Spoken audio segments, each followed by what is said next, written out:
பதுக்கி வச்சு அது வியாபாரம் பார்த்தா அது தப்பு தான், அது மாற்று கருத்து இல்லை. நமக்கு நியாயமாக காசு கொடுத்து கிடைக்கிற பொருளையே கிடைக்காம இருக்க போகும்போது பதுக்கி வைக்கிறது அப்போ இதே உருவாக்குற மாதிரி தான் இருக்கு.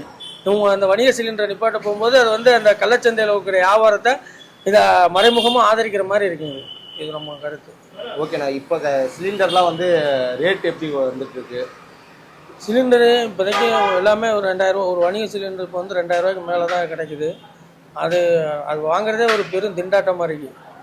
வாங்கி நம்ம அதை போட்டு வியாபாரம் பார்த்து அதை காசு எடுத்து இது பண்ணுறது கொஞ்சம் கஷ்டம். ஓகே, ஒரு பெரிய பெரிய ஹோட்டல்ஸ் வச்சுருந்தா சரி, அதுக்கேற்ற மாதிரி ஒரு ரேட் இருக்கும். இப்போ சின்ன சிறு வியாபாரிகள் வந்து அதுக்கான ரேட்டை வந்து இப்போ ஏறும்போது இங்கே பொருளில் தானே விலை அதிகமாகும், லாபம் குறையும்.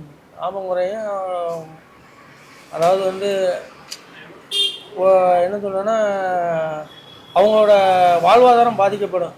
இதை நம்பி அவங்க பல இது வச்சுருப்பாங்க, அந்த இதெல்லாம் பாதிக்கப்படும். Okay, thank you.